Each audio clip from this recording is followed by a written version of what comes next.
ಎಲ್ಲರಿಗೂ ನಮಸ್ಕಾರ. ನನ್ನ ವಿದ್ಯಾಸ್ ಕಿಚನ್ನಿಗೆ ಸ್ವಾಗತ. ಹಾಗೆ ಇವತ್ತು ನಾನು ತುಂಬ ಚೆನ್ನಾಗಿ ಒಂದು ಹಲಸಿನ ಗುಜಿಕೆಯಿಂದ ಒಂದು ಪಲ್ಯ ಮಾಡ್ತಾ ಇದ್ದೀನಿ.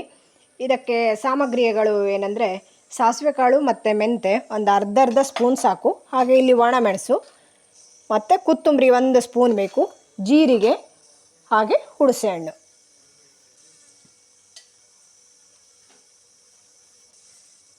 ಮಸಾಲೆಯನ್ನು ರುಬ್ಕೋಬೇಕು. ಕಾಯಿ ತುರಿ ಹಾಕಿ, ಇದು ಹುರಿಯುವುದಲ್ಲ, ಹಸಿಯಾಗಿ ರುಬ್ಕೋಬೇಕು. ಎಲ್ಲ ಸಾಮಗ್ರಿಗಳನ್ನು ಹಾಕಿ ಪೇಸ್ಟ್ ಮಾಡೋದು.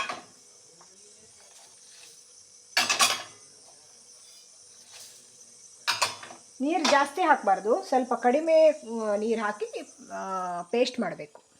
ಇಲ್ಲಿ ನಾನು ಎಳೆ ಹಲಸಿನಕಾಯನ್ನು ತಗೊಂಡಿದ್ದೀನಿ. ಅದನ್ನು ಕ್ಲೀನ್ ಮಾಡಿ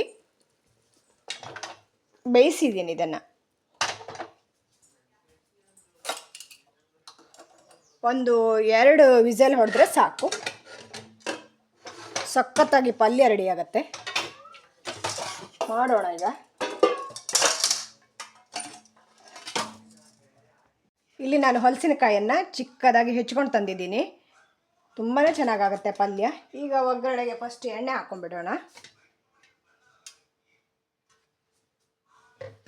ಮಾಡೋದು ತುಂಬ ಸುಲಭ. ಇದನ್ನು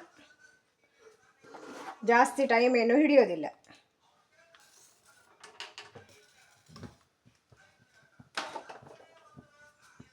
ಈಗ ಕರಿಬೇವು ಹಾಕ್ತಾ ಇದ್ದೀನಿ.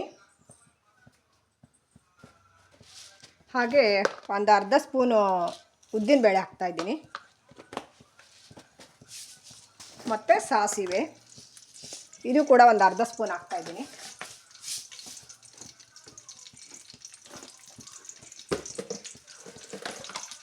ಹಾಗೆ ಒಣಮೆಣಸು.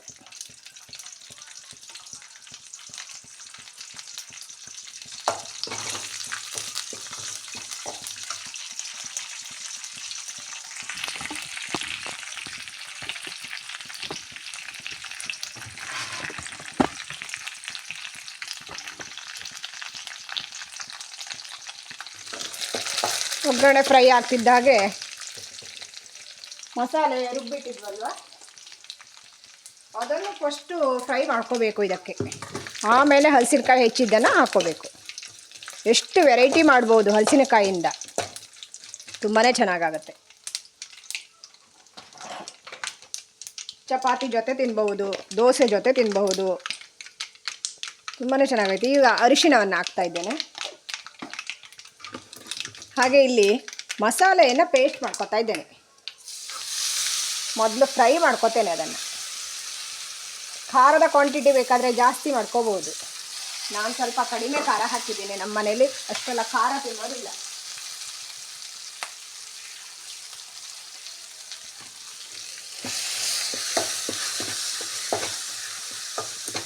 ಇದು ಸ್ವಲ್ಪ ಫ್ರೈ ಆದಮೇಲೆ ಹಲಸಿನಕಾಯಿನ ಹಾಕೋಬೇಕು.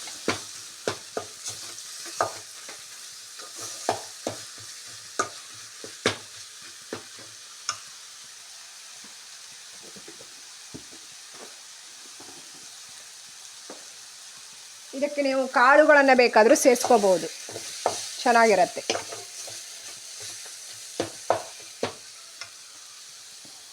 ಈಗ ಇದಕ್ಕೆ ನಾನು ಒಂದು 2 ಸ್ಪೂನ್ ಸಕ್ಕರೆ ಹಾಕ್ತಾ ಇದ್ದೀನಿ.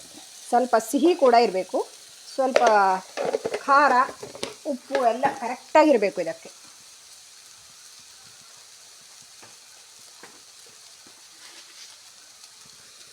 ಹಾಗೆ ಇಲ್ಲಿ ಉಪ್ಪನ್ನು ಕೂಡ ಮಸಾಲೆಗೆ ಹಾಕ್ತಾ ಇದ್ದೀನಿ.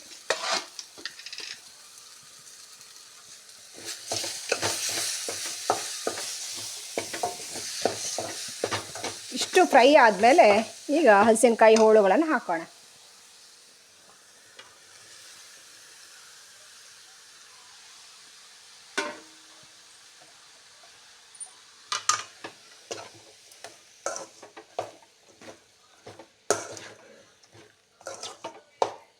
ತುಂಬಾ ಚೆನ್ನಾಗಾಗತ್ತೆ, ರುಚಿ ಕೂಡ ಹಾಗೆ ಟೇಸ್ಟಿ.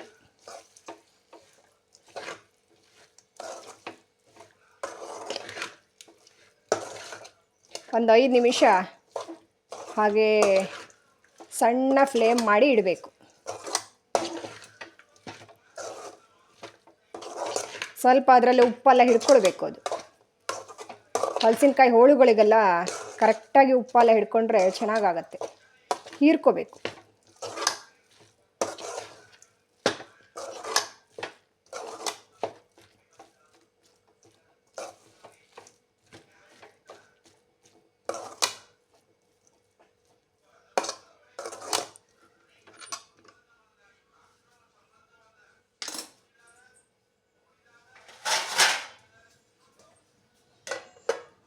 ಐದು ನಿಮಿಷ ಹಾಗೆ ಇರಲಿ.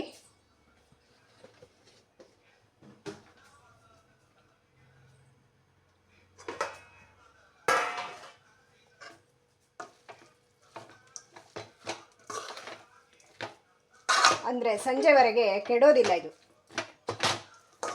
ಸ್ವಲ್ಪ ಬಿಸಿ ಆಗಬೇಕು.